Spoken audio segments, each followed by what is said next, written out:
to the third episode of the cricket podcast from Wicky. I think we're going to do something slightly different every week. So this week it's going to be less T20 and obviously WTC Final and the Ashes. But before we get going, Shane, you want to do a quick introduction on yourself for anyone who hasn't listened to the first couple episodes? Hi, I'm Sushen. I'm part of the team here at Wiki and one of the co-hosts of this podcast. You've probably interacted with me at some point on the Wiki Discord or on Twitter or on some other form of social media. And now you get to see me, which is something I mentioned in the first episode as well, which was, I think, new for a lot of people then. And I assume would be new for a bunch of people who've just joined or who've just found out about Wiki now as well. So, yeah. Awesome, cool. Thanks for that, Shane. I think, literally, for people who don't know too much about our company, I don't want to talk too much about us. Obviously, it's not what you're here for. You're here for the cricket. But we've been around for about 3 years. We're based in Australia, as you can probably tell from my accent. We're part of the Aussie Sport Tech Network Accelerator Program as a sort of up-and-coming sports analytics company, which we actually need to announce on LinkedIn. That just reminds me. But aside from that, what we're trying to do with this podcast, it's going to be a blend of T20 cricket analysis, which is what we're trying to make a name in going forward. But while there's not, well, obviously there's a break in the blast at the moment, we will, personally for me, because I support Indian cricket, heartbreakingly discuss the WTC Final. And I guess more relevant, more exciting is the Ashes coming up. So I guess firstly, before we get into everything else, what are your sort of initial thoughts on the results and the game that was of the WTC Final? Oh, with the WTC final, yeah. So, by the way, I should mention we're recording this on the Thursday, which is the day before the start of the first Ashes test. So we're sort of like nicely, we're in exactly the right spot between the end of the WTC final and the start of the Ashes tomorrow. And so, can I just say with the WTC final, I'm really happy that my prediction worked out. For when I called Australia to win it, just satisfaction with the prediction, and I was, however, horribly wrong about who would be the best batters on either side. I said it would be Pujara and Manas, and I was so far off the mark with both of those. Man, as It soon ended as you up said being the Hungarian Pujara, transfer. all I can imagine. I don't have that near me, damn it. But I just picture the shouldering arms. That was heartbreaking. Yeah, yeah.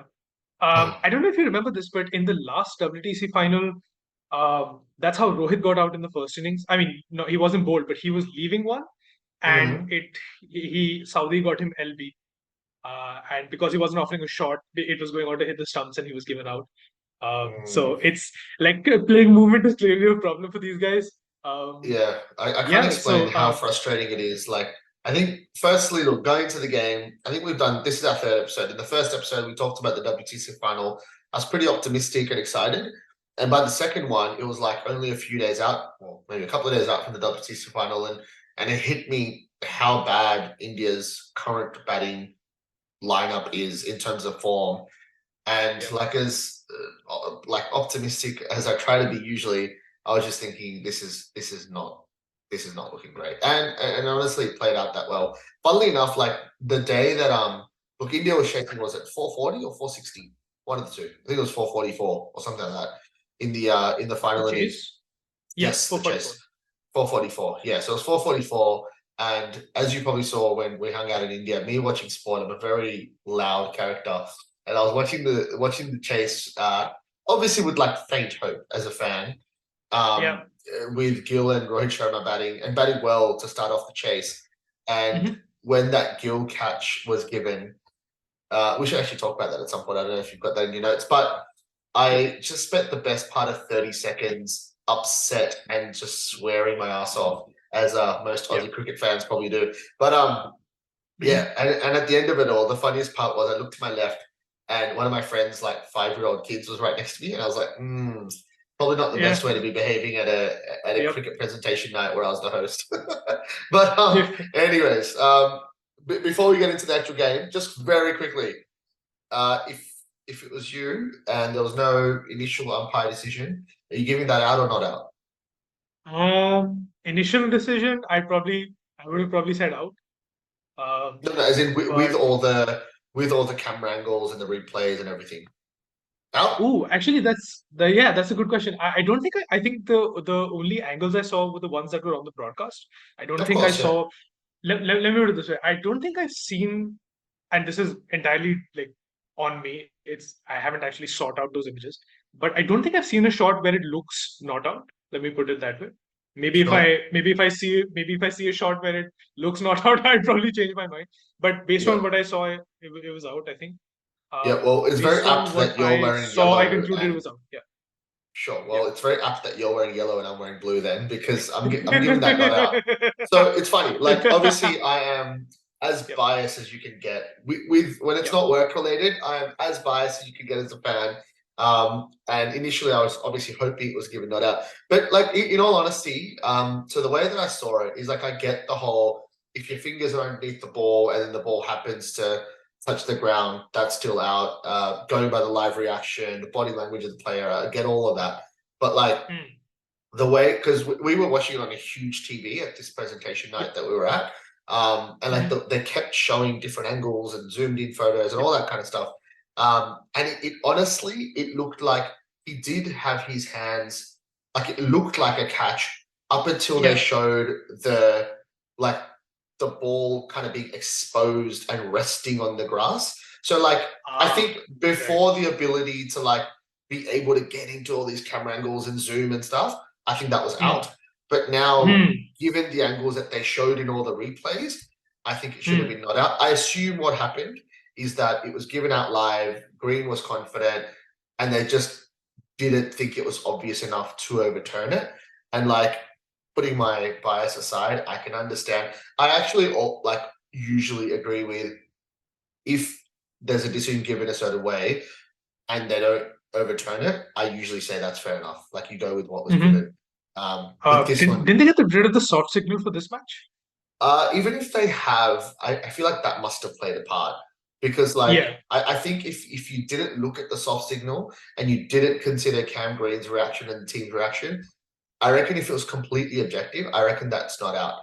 But given the reaction, given what I think must have been a soft signal, maybe even with tone, I don't know. But given that I think it was assumed to be out initially, I reckon they just Yep. couldn't go the other way. But I reckon if they looked at it from scratch with no initial opinion, I reckon they give that not out. But look, India was not going to be chasing 444 unless it was an absolute miracle. So it Mm. almost definitely didn't have an outcome on the eventual result. It just gave me an Yeah. excuse to lose my shit in front of 50 other people, which Did is great. you? Yeah. Did you think at any point that India would chase it, like when Rahane No, or Kohli or no, no, no, no, not at no. all? Like I think maybe Okay. I'm like Hmm. it just like there's a certain point where you can't be silly. Like chasing Hmm. 444, you would have needed the Indian batsmen to be in their prime. You would have needed Bunt to be there to like even if he didn't Yeah. get 100, he could have gotten a quick 570 that changes the momentum of the game. Yep. A couple of other things, you know, like I think it was great to see Stark uh like struggle a little bit and sort of Travel. go for runs. Yeah. I'm so interested about the narrative of Stark in the Ashes and how he goes. But Yep. anyways, no, I didn't think India would chase 444 at any time. I think if the chase was 344, I definitely would have Hmm. been hopeful. I think if Rohit or Gill had gotten a 50 and stuck around, I would have been hopeful. Yep. But with them two getting out and the chase being 444, I at no point was Hmm. that Yeah. hopeful, to be honest. What about you? Yeah. I think, well, I didn't think they would chase it either, but I sort of, when a couple of those guys got a bit of a foothold in the game, they got up to 30 and they were playing some good shots. Like, so I wouldn't say that it translated into thinking that they would chase this down because I didn't think they would. But I do feel like sometimes you just need somebody to like cross 50, somebody to approach 100, somebody to Mm. to sort of, get to three figures. And then you suddenly sort of start to think, it's still a million Yeah, yeah, miles away yeah. and they probably won't get there. But for like a little while, they look like they're going to chase it. And I don't know why, Mm. but this is obviously like not even like it wasn't the same thing, but it kind of Yeah. reminded me of Ponting and Hussey at the Oval in 2009 when they were threatening to chase 546. If you remember that one, um, Mm. No, I when don't this is a remember while it. ago now. I do love It that was a while Ashes ago. series, but I don't remember the chase. No. Yeah, okay. So this was the last game of the Oval where England gave Australia 546 to chase. And for a while, they looked like they might do it. I mean, ultimately, they lost by Mm, quite a bit and they lost the series, etc. And it was so the defeat was triggered by a Flintoff run out. He ran out Ponting, yep. and that was the end of that. But like sometimes you feel like you look at the end scorecard and you see that, oh, they lost by 200 runs or they lost by 300 runs, and you think they were never in it. But then you Mm, look back to like the actual follow the wickets, you look back at the highlights and you look at the scorecards at certain points in the game. You look at that and you see they were two down and they had another 300 runs more to make. It wasn't like it it didn't feel quite as outrageous or as impossible as it ended up looking yeah. at the end of the match. But I think I I've want got to say, oh, sorry, I Yeah. was just going to say, like, I think that's exactly the beauty of Test cricket for me. Like, I think putting my bias aside, Australia were the better team. Head getting 150 or 170 or whatever he ended up getting, and Smith getting a ton. Like, that to me is like pretty much the end of the game. And yes, India had many chances. Yes, India had looked good at certain times, but I just love that, as much as I hate to say it, Australia getting a big first innings total and Australia dominating most of the game. I love Yep. that India could look good in that fourth innings Mm, and could give you a little bit of hope. But the reality was that the hope was so much smaller than you think. And like, I think yep. that's what makes Test cricket beautiful. Like the better Yep. team over the 5 days almost always gets the job done. Um, Mm, but anyways, I think just yeah. moving forward, because I think we could get stuck talking about this for Oh, the whole oh, just one last podcast. thing on this Yeah, thing yeah, about yeah. hope when you're chasing a match. I Yep. wonder if you remember the last time India and Australia played at Bangalore. This was in 2017 when they had to chase when Australia had to chase 188 to win, and then they lost by about like some 70 odd runs. Um, No, this is the match don't where think I remember Pujara this and specific Rahane made game. like a big stand in the third innings. It was a tough pitch. Lyon got 8 for 50. Okay, I think I remember it now. I remember the Lion 8 Okay, for. I remember. Yeah, yeah. yeah. So that's a match that I've always like long thought Australia should have won that. Like they really should have won that because Mm, you look at the score. I mean, they folded and Ashwin took 6 and they lost by 70 runs. So you think they were never really in it. But you look back at the scorecard. You look back at the follow innings. They were 74 for 3, and they needed to make another 110 runs, 115 runs, and then Smith got out, and that's when they completely collapsed. yep. And but you think like, come on, you need 100 runs from 74 for 3, and Smith is Yeah, still yeah, there. You should get those, right? You really should get those. And then yeah, they lost that, and then they lost the series as well. So yeah, like that was their chance to win in India, and they yeah, couldn't sort of get the job done. But yeah. it really tells you that they were only 100 runs away. It feels like it was so close when you look back on it now, and Yeah, yet they well, lost. I think I definitely like I fully understand what you're saying, but I think from like a lifetime of watching, like I think I've seen cricket in so many different ways, including playing at a somewhat competitive level and now playing park cricket, Yep. and also obviously watching as a fan and working a little bit in Mm. cricket now. But I think that sometimes fans think that things are close, but the reality of the situation, probably what you just said there, like Yep. Steve Smith getting out, bang, the best batsman goes out, That's like it. gets out, Yeah. or whatever. Like, there's just that one moment, and I think teams reflect on those things, but they don't notice at the time. But the reality Mm. is, like Steve Smith is by far your best player. He gets Mm. out, and like the air just goes out of the change room, and like I've seen that Yep. happen in in lower levels of cricket as well. But anyways, Mm. I think Yep. just very quickly, I think we'll talk very quickly about India because I think there's obviously a lot of Ashes chat. Mm. I've had this conversation with friends on WhatsApp chats and in person over the last few days, like what happens with India, and like Yep. the players, and I don't know, like being selfish. I know that I'm going to try to go to all 5 tests in Australia next year when India comes along. So I really do hope all the guys make it for the 18 Mm. months from now. But realistically speaking, just so there's what Rohit, Pujara, Kohli, and Rahane. Rahane. Yep. Uh, like you could say good things about all of them, but you could definitely say some bad things about all of them too. And like I don't know, you would definitely follow a lot more modern day cricket than I would. So, like, realistically speaking, who are the options that you think could take these positions? theoretically, let's say in 6 months' time they were all unavailable or just weren't playing, Hmm. right? Who would be your Indian top 6? Let's just say. Don't think about Ravi Jadeja and don't think about actually no, you do it. Or 5. Sorry, make that 5. Yeah. Put Gill Yeah. in there. That's one opener and or one Hmm. batsman. Who would be your other 4 like realistic options that have done the hard yards and are close to the team? And who would be your top 5 in home conditions? Let's just say. Tough one. I think it really depends on where you're playing. I think Okay. Shreyas Iyer is another like sort of he had Of the injury course. and Yep. obviously all of that. He's another option who's like legitimately an important player in home conditions. So Yep. he's one. Um, Depends on whether they promote some of the guys from the IPL who've done well. Yashasvi Jaiswal is another one who's done well in red ball cricket. Yep. Left-hander, sort of mixes the top, can bat at the top.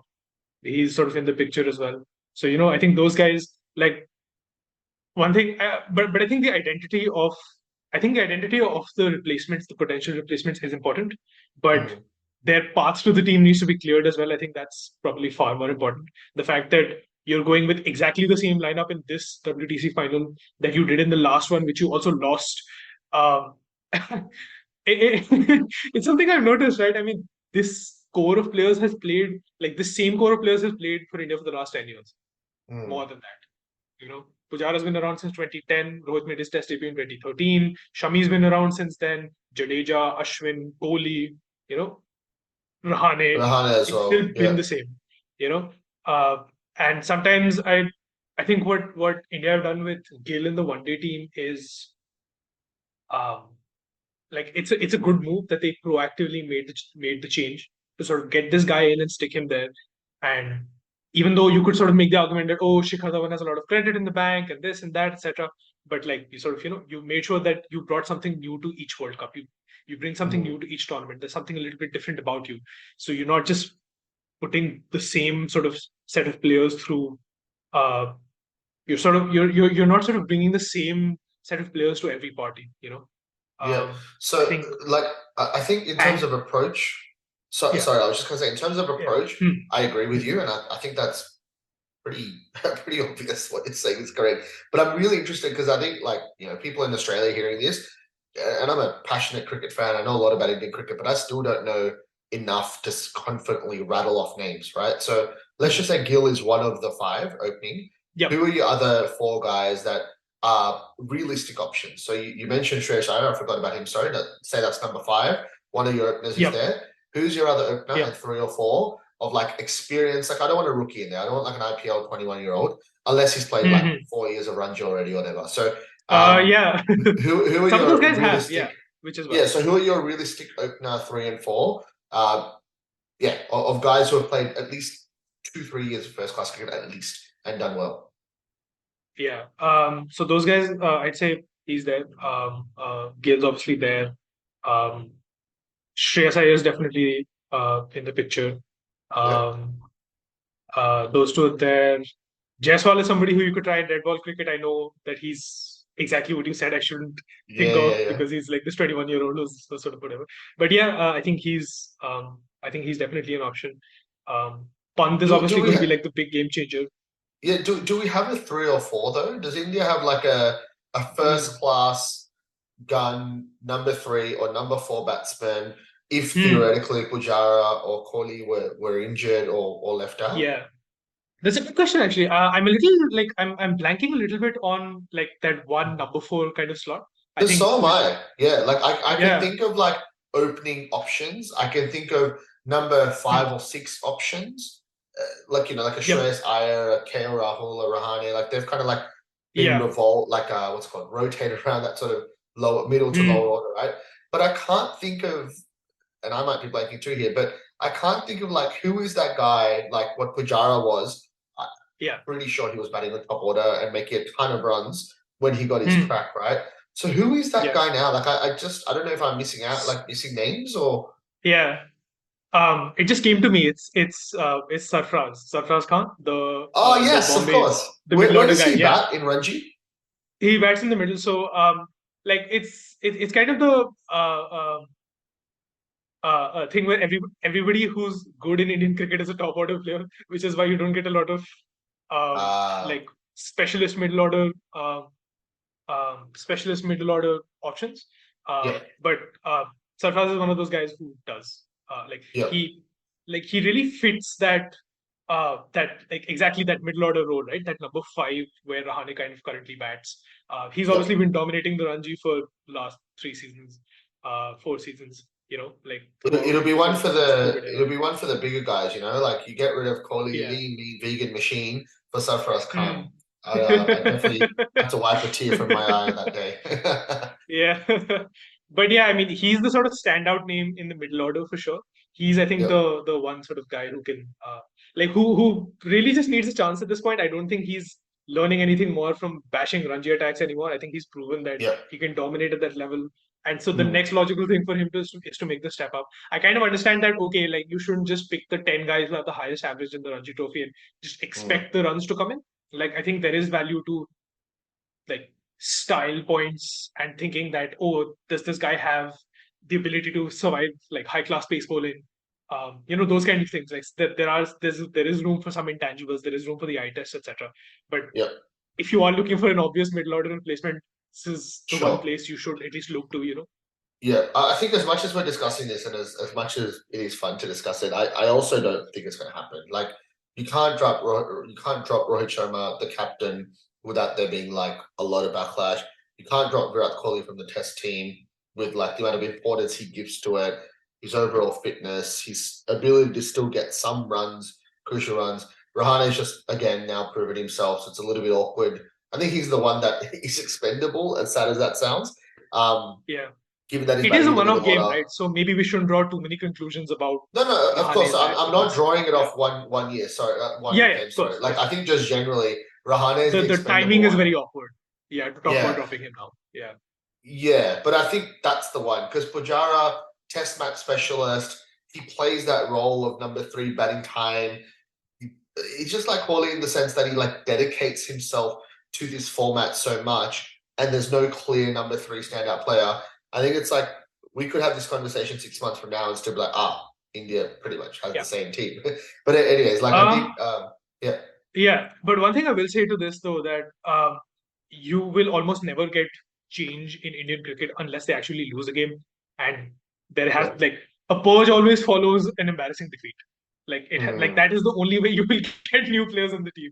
yeah, It's losing to England at home in 2012 that accelerated the process of bringing in those new guys, bringing in guys like good point. Rahane or Shikhar Dhawan or those guys who were new to the Test team back then.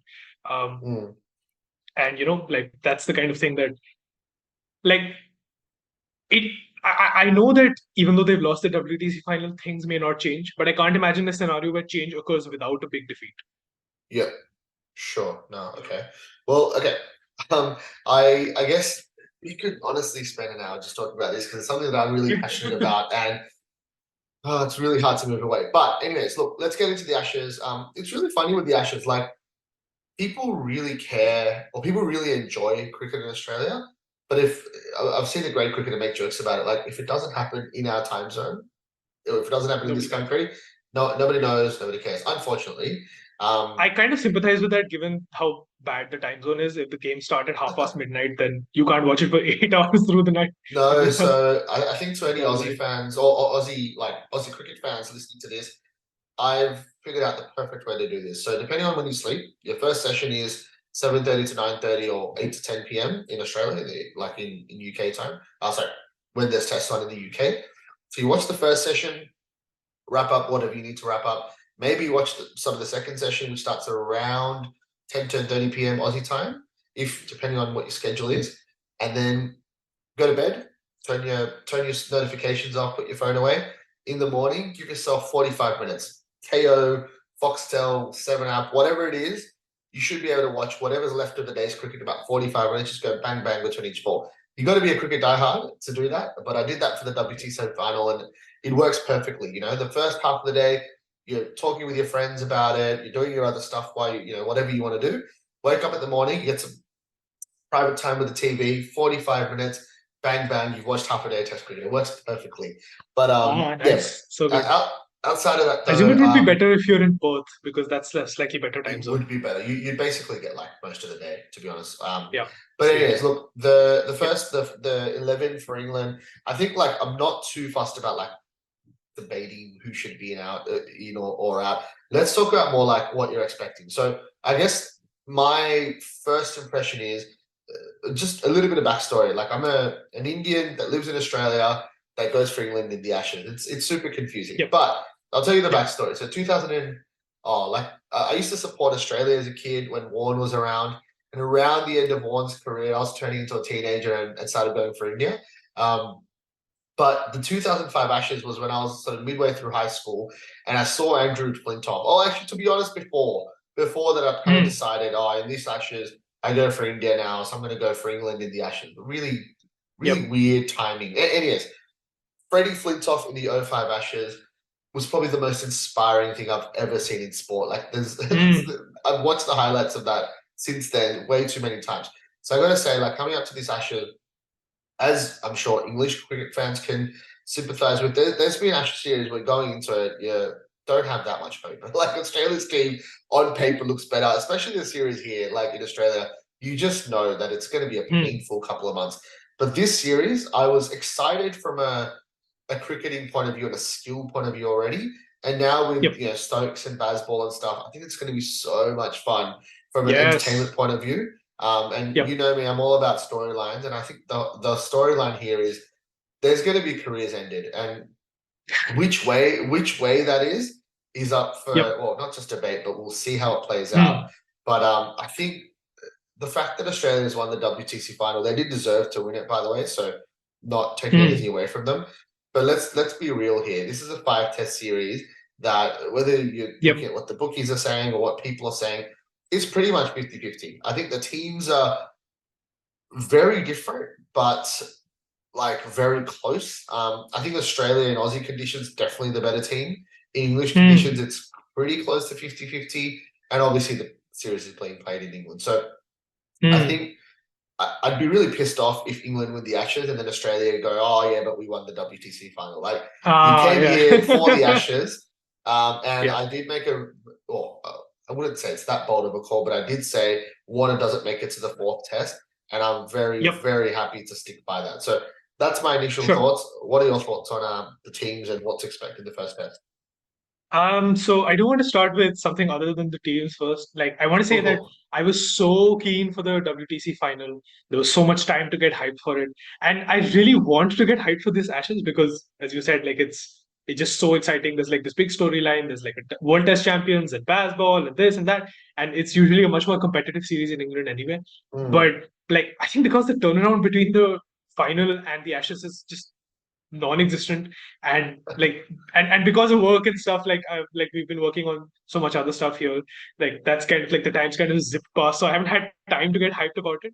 But like recording the podcast is like actually getting me super hyped about it. I'm like, I yes, think what this you're will be. alluding to is you want to knock off early on the Friday to watch the Ashes, and I can get behind that. I can get behind that 100%. Don't worry. Cool. Okay, uh let's get into it. So look, Australia, we know what to expect with their team. I can't imagine there'd be yeah. any changes. I do Yeah, genuinely it's hope not. Yeah, Hazelwood gets to I play, don't think but the not the 11s for first either test. side are really. Yeah, I don't think the 11s for either side are really that surprising. We've No. already seen England's team that came out. That came out just now. That's fairly expected. The only sort of like the big like the first change is the big talking point, which is that Moeen Ali is back, which is something definitely to keep an eye on. And so I don't know. I assume that uh like a lot of the reaction, I mean, this is just social media and stuff, so like treat these opinions with extreme caution. But people do fancy Australia, in that they don't like. I have seen that, that structurally this England bowling attack, like especially when you get to the third and fourth bowler, uh, they might not be able to keep, or the fourth and fifth bowler, they might not be able to keep the runs down. Australia like are in decent position to cash in. They have guys like Travis Head who can attack, score aggressively. Like the most bass ball of the Australians is Travis Head, and he can make Mm. quick runs. I think Alex Carey's form in the WTC final was just so encouraging. The fact that he made like really, really important runs with the bat will really help them, uh, especially lower down the order. Um, and and especially because we've heard some chat from the England camp about making flat wickets for baseball to succeed. Those are things that can benefit Australia as well, right? Short I boundaries bloody can hope benefit not. That would be Australia. ridiculous. Uh, flat wickets can help Australia as well. So, and in general, because I think the batters are coming off a bit of good form. Carey, Mm, Smith, these guys are doing well. Warner got himself a few runs. I think that was really important. Um, it could be interesting to watch, especially because we talked about this on the last episode as well, right? Because one of the things that Jack Leach brought to the England team was just the volume of overs that he bowled. And mm. he did a decent job at keeping the runs down. I think he had an economy rate below 3 last year. There were occasions when he got hit around. Obviously, you remember the last Ashes in Australia that was not good, where Head Nah, and Labuschagne as got up Stuart him. Broad said, it's just null and void. It didn't Yeah, count, you know. yeah, I but think so. like overall, he had Yeah, many innings where he kept the run rate below 3, below yeah. 2 in some cases. And it's like, can Moeen Ali do that job? I don't think he's ever really been that kind of bowler who keeps the runs down. Mm, So I just wonder that in those spells when Anderson is off, where he doesn't bowl with the control that he usually brings. Because that's the thing with mm, Anderson. When like as he's aged, as he's become a better test bowler, even when he's not threatening, he doesn't get hit around. At mm. least he keeps the runs down, regardless of where he's bowling, whether it's India, whether it's Australia, whatever. Even when he's not taking wickets, he does keep the runs down. I think that like this is kind of slightly unrelated, but I think that might be the end of Anderson's test career, which is when he's not taking wickets and he starts getting hit around. Like that's when I think he's done as a test bowler. Anyway, Yeah. that's a separate Well, discussion. no, I was But just yeah, gonna say, like when so when he's off, yeah. But when he's off, I feel like that's when Australia can cash in because they can definitely get runs off the other bowlers. cool. Okay. Well, I am going to be optimistic and one-eyed here, but as you were speaking, I started thinking about like why you would be worried about Australia's strengths and England's weaknesses, right? And Hmm. I'm not that worried. So, like, okay, I'll try to explain what I mean here. So, going into the Yep. test when I was obviously supporting India, and I was thinking about, all right, well, what do India have to be worried about? I was like, well, the batting. All these greats Yep. that I love as a fan just haven't produced the numbers in the last few years, and that happened. Hmm. They failed. Okay. The other Yep. thing was we're missing Bumrah, and it's just Shami and Siraj. The others playing. Kakur's a part-time bowler. Jadeja, like a spinner in England, whatever. So you've only really Hmm. got a couple of bankable bowlers, and even they're not quite there. Whereas with England, I'm going into it, I'm thinking, all right, the batting's aggressive. The, Yep. the, the couple of guys that like I don't really trust, like a Duckett and all the openers, right? But I'm still Hmm. backing them in to come off every now and then with like a quick start, and that's okay. What you're really banking on is Pope and Brook being somewhat Yep. consistent, Root just being elite, and that's not going to surprise anyone. And then you're hoping Hmm. like Pope, what do I say? Pope, Brook, and Bairstow. I'm hoping they have Yep. a few good innings throughout the Ashes. The Hmm. openers, I have very low expectations for, but a couple of quick starts would be great. Root, you need to be elite. You don't win the Ashes unless Root scores big runs. And Stokes, you're Fair. just hoping just goes crazy. Stokes and Ali, actually, I'm hoping they just go Yep. crazy. And like to me, like I can get behind that. There's a mix of a couple of batsmen who are at the top of their game, a couple of batsmen Okay. who I actually think I can trust to get somewhat Hmm. consistent runs, even if it's not hundreds. I can imagine Pope, Brook, and Bairstow like getting 50s consistently, or like maybe not Bairstow because Okay. obviously not played much, but whatever. And the openers, I can definitely see them getting, especially imagine Crawley going off against Stark, for example. I can imagine that Hmm. happening, right? And then I think with Hmm. Stokes and Ali, you get the best of what England have been building towards. So I think from a batting Hmm. point of view, I'm not super scared off by the Aussie bowling against this English batting lineup. Whereas with India, Hmm. that's what I was afraid of. And I think the other point Yep. you make around, yeah, Moeen Ali would not give you control, right? 100%. But I also think England shouldn't really need control. If you've got two out of, Broad, Anderson, and Mark Wood, and Ollie Robinson, and a Wokes. Wokes is also in the squad, yes? Like he's, Wood, yeah. Wokes and yeah. Wood. They've got a ton of pacers. Yeah, Yeah. yeah, yeah. So let's just say it's They'll probably be Broad, rotated. Anderson, Yep. Robinson, Wood, and Wokes, right? If you've got any three of those four with Stokes as a backup, and I'm gonna be hoping that Stokes doesn't overbowl himself. But anyway, if you've got three of those five, and then Stokes and Ali, I don't think you need volume through Ali necessarily. And I also think it could actually work against Australia, because if you think that those five best Pommy Quicks can sort of be at their best, I think that they can not only get wickets but limit Australia. And I think it'll be very clear that the Stokes and Ali pair will be the ones that Australia need to attack. And I'm sure they will do a good job of attacking Moeen Ali, right? But I actually think that opens up the game a little bit. So it's not just Smith and Labuschagne just batting time and batting sessions on session at 2.5 and over, because you're just not going to get that with Moeen Ali, right? So I think it'll almost drag Australia into a game that doesn't suit them. Travis Head is another scenario, but again, I think India's bowling attack, which is like noticeably not as good as England's, could have had Travis Head out every second over that he was playing, right? And it didn't work out. Head batted excellently.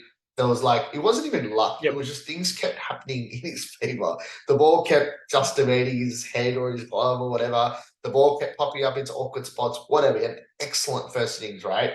But then he should have been out 3 times in 20 minutes or whatever the hell it was in the second innings. I genuinely think, he might get away with the odd innings, but I think England is skillful enough and smart enough with their plans to genuinely get the best, or get the better of Travis Head. So the more I think about it, the more I talk about it, I can definitely see Australia winning a test. I think Smith, Labuschagne, Khawaja, Head, and Green and Carey, that is a very impressive batting order. I purposely left out Warner because he won't be playing for the 4 test. I think Australia is a very, very good side. I can see them winning 1 test and maybe even 2, but I can't see England not winning this Ashes. So I'm super pumped. Let's wrap up with that. Let's wrap up with some bold. Just our predictions. I've obviously given half mine away already, but who do you reckon wins? What do you think the rough scoreline will be? Let's go most runs and most wickets. You go first. Said England would win the Ashes maybe 2 episodes ago. It's only 3 episodes old, but in the first episode, whatever. So let's stick with that. Australia win the Test Championship and England win the Ashes. Let's say that. Yeah. So I'm going to stick with the predictions I made in the first episode. What's the scoreline? 5 tests. What's the scoreline? That's a tough one. I'm going to say 3-2, like it was in 2015. I don't know how the 3-2 will sort of be distributed, though. I don't know who will win which games when. That's a little bit more unpredictable for me.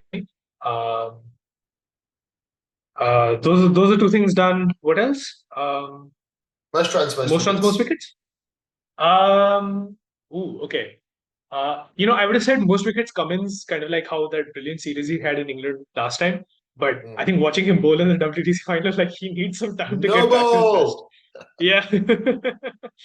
I think I don't know actually. I think because both teams are going to be rotating their quicks, I don't think anybody will have a clear shot at having most wickets. I would have said, I guess Cummins would play captain, etc. Let's go. That's actually a great point for bowling. Let's go best impact, a combination of most wickets and best average, right? Average and wickets. Yeah. Who do you think will be the best bowler across the series? Bowler, yeah. Let me put it this way. Yeah, that's probably good. Tough one. I'm going to say from either. So I'm going to say Robinson for England. Whatever games he plays, because I suspect him and Broad and Anderson will be rotated with Potts, with Wood, with Wokes. I don't think anybody has a clear shot at the most wickets just for that. So let's say Robinson for England. I'm going to stick my neck out and say Lyon for Australia. I think the way he's been bowling, it's just based on form, honestly, nothing else. He's bowled really well this year. I think he was brilliant at Delhi. He was fantastic in India. He bowled brilliantly at Delhi. He was really good in Indore, which is the game that Australia won. He bowled a ton of thankless overs in Ahmedabad on the flat pitch. So he's had some practice of doing that if he runs into flat pitches here. So there's that. I think his like the way he got Jadeja in the first innings of the World Test Championship final was Mm. so important. Like getting him out when he did. Second innings, I think. No, I think the second innings Jadeja was caught behind of a fast bowler, but in the first innings when he got in, he got that Oh, edge after to the spin. 50. Yes, yes, yes. Of course. Yeah, yeah, Sorry. yeah, Yes. yeah. Yep, So, yep, yep. Right. so Jadeja was looking really good, and he was hitting stock and this and that. Like, uh, Jadeja has been on form, one of India's best batters Yep. last 3 years or so. Like Yeah. he's 100%. he legitimately good enough to bat in the top five. I reckon in this team, and I think getting him out the way he did, Line getting him out the way he did at the time that he did when they were mounting a bit of a comeback was just so important. I think had Jadeja survived till the following morning, maybe he would have been in a good position to cash in. So I think that was sort of like another sign. He got a bunch of wickets in the second innings as well. Um, and yeah, Sure. I'm going to say, and he's also got I think he's also got a shot of um, actually like playing all the games, which is not something that Mm. I could say for, I'd love to say that Poland is going to be Australia's best bowler, but kind of like Pattinson in the last Ashes, I don't think he'll play all games. Like he'll be rotated with other guys. They've got Yep. other options on there. Yeah. Yep. I think Lyon's a good shout, but all right. So my original thoughts were like Smith and Cummins, just because I think Cummins will, well, he said he's going to try to play all 5 games, obviously be the captain and everything. But I'm going to try to go for a combination of amount of wickets and average as well, or impact. I'm going to go for like a really different option. Like I wouldn't bet on this person because I don't think he will get the most wickets, but I'll say Mark Wood. The reason why I say Mark Okay. Wood, he might only play 2 tests, and I think that's like the most likely number that he will play. But what I reckon will happen, as long as he's fully fit, able to bowl a normal amount of overs, right? What I think will happen is like Australia know what to expect with Broad and Anderson, and obviously they know that Wood is quick. I just think that Wood is so quick, and Australia have Warner, Kawaja, Smith. Who else is the other one that's older? Is that him? Am I missing someone? Okay, well they've got 3 guys in their mid-30s. And I don't think Labuschagne or Head is clearly not comfortable against a short ball, sorry. And I don't think Labuschagne's going to do a great job of reacting to it either. So my theory is that Wood is just like genuinely quick enough to worry Australia, but his good balls can actually get you caught behind as well. So I'm so bloody excited to watch Mark Wood. He might only get 2 games, but I reckon he'll have like that genuine impact that, especially not having a spinner. Like they don't have like they don't have a left arm pacer, or do they? Does England have a left arm pacer in the squad? In the English squad, no, they haven't named one. No, There you go. not in Yeah. the So if you squad. don't have a left arm bowler and you don't have a spinner, like you do need some variety. And I think like as good as Broad, Anderson, Robertson, etc. are, like I think that variety is going to be different because you've got to really respect this Aussie batting lineup, right? And I think Wood bowling to Warner is almost like a safety hazard. Like it should just not be allowed at the moment with Warner's age and form. But anyways, so that's Mark Wood for England. But I think Cummins is like the Okay. realistic person that if you're going to bet on it, like, he's going to most likely play 5 games. Amazing bowler. I don't think the rhythm in the India test will be a problem by the time that he gets into the first Ashes test. So I think he'll be sweet. Yep. From a batting point of view, I think, again, Smith is the option that comes to mind. But going with my heart, going for the storyline, I want it to be Joe Root so bad. Like, I think he's, he does well in a lot of games and series that, especially us in Australia, like we don't get to appreciate him, I guess. Like, he just churns out runs, and that period that he went through a couple of years with all the double centuries and stuff. It's like, I only know it because I follow a lot of cricket, whereas a lot of people don't. So I want the storyline of this Ashes to be Stokes leading England to a Bazball Ashes win, whether it is 3-2 or 3-1 or 2, whatever it ends up being. But I want Root to just show himself as the guy that gets multiple centuries, the most runs in the series. And it's like, you're going to expect Smith to do well, but I want Root to do better, and it to be clear that he gets the most runs, the man of the series, all that kind of stuff. And I think he's genuinely good enough. And I think the really important thing here is that Stark, say what you want, but he is not in his best form, right? And Hazelwood's coming back from injury. So I don't see Hazelwood playing 4 or 5 tests. He'll likely play 2 or 3, pending injury, like his body. Stark, when he's playing, he's not as much of a threat as he used to be. And I Mm. think if anything, he could leak some runs. Cummins is elite. Like no one's going to say a word against Cummins. And I think even with Hmm. Boland, like yes, he bowled well, and he has bowled well his whole career, his short career in international cricket so far.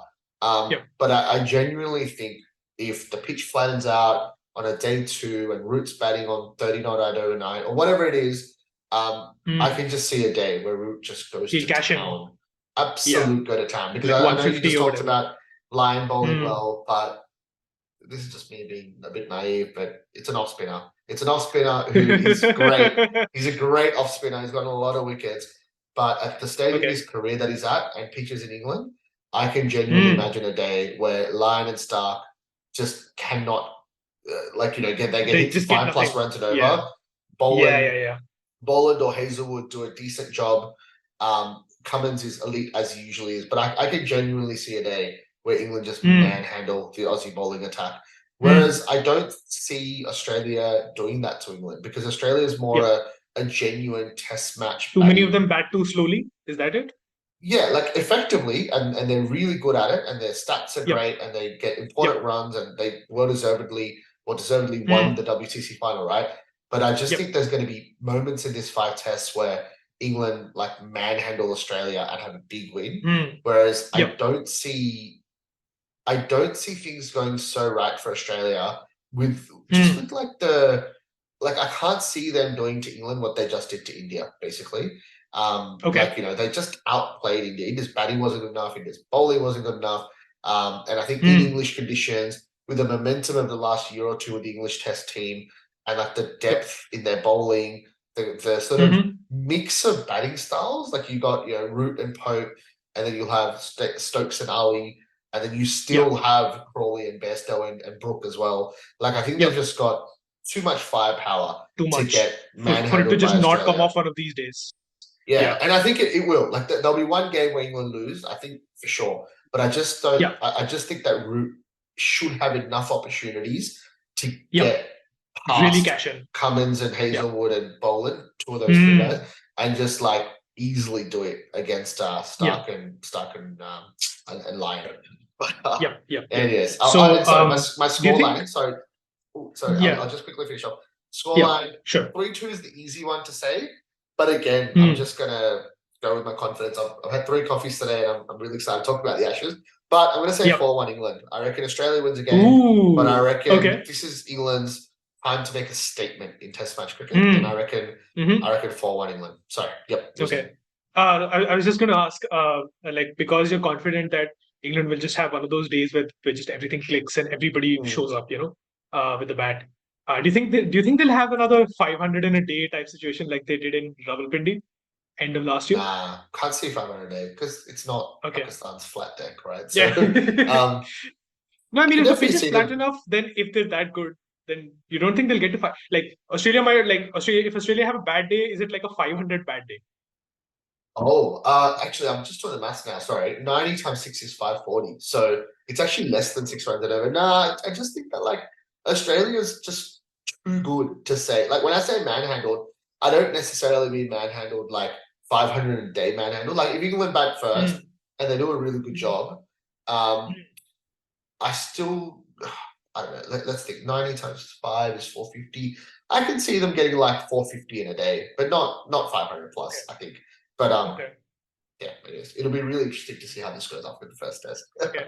First game's at Edgbaston, which is where India and England had that test match last year, where England chased three, like the one of the early like successes for Bazball, where they chased 378 in the fourth innings. So that should Jesus. be Okay. fun. Yeah, should be good fun. Well, Really, really keen. you almost Yeah. hope that it is set up as a chase for England, and it's like an Mm. awkward chase, Yeah. and they go hard at it. Yeah. Yeah. Anyways, And that'll well, be it. Like yeah. that. Like that'll be the ultimate triumph of Bazball and of England to do it against Australia. Just to do Hmm. that to win an Ashes, just chase. This is the ultimate. This is the ultimate validation of their approach in everyone's eyes, or at least Well, in that's everyone's still the eyes. slogan that they kind of tried to repeat. It's the ultimate test. Yeah. Yeah, no, we'll see how it goes. Awesome. Well, look, Yeah. I think we didn't really talk about T20 too much, but if you want to check out any of Wiki stuff, it is a lot about T20, but we'll keep up the content for the Ashes and all the other cricket that's going on. If you just Google Wiki Linktree, you can check out our socials and we'll start pumping out stuff with a blast for that. kicks off again. I think is that tomorrow. I think around the Ashes as Yes, well. I think it resumes There you go. tomorrow. Yeah. Awesome. Okay, cool. So Cool. Thanks again. I just also wanted to add that the women's Ashes is starting exactly 1 week from now, which is on the 22nd, Yep. and that's also starting with a test match at I'm blanking. Trendridge, yes, Trendridge. Cool. So it's like the timing is a little bit early. Like this week's episode is a little bit early to talk about that. So we're Yep. talking about this Ashes now, and for next week's episode, that's happening. We've got this planned out. We before we started recording, we had the next 2-3 weeks' worth of podcast episodes planned out. So that's probably what we're going to do next week, which is talk about the women's Ashes and the first test of the men's Ashes. Yep, and I don't know. I think this has gone on for like over an hour now, so I don't know how many people are going to listen till the end. But yeah, exactly what Sashane said just then. Like, I think we've had 3 episodes now. The 4th one next week will be exactly what Sashane just said, and then after that, we're going to try to pick out, hit up people that we know in the world of cricket and get them on the podcast. So whether that's people in cricket data and analytics, whether it's cricket high performance, but there's just interesting people in the world of cricket media. And I know towards the Aussie summer, we'll try to get some Aussie journos. Chat all things, Big Bash, the Aussie summer. Yeah, a lot of exciting things coming up, but that's probably it for this episode. And we'll catch you after you'll see this before hopefully the first ball, the first Ashes test, and the next time we speak to you will be after the test is finished. So enjoy the game. We'll catch you next time. Thanks, Shane.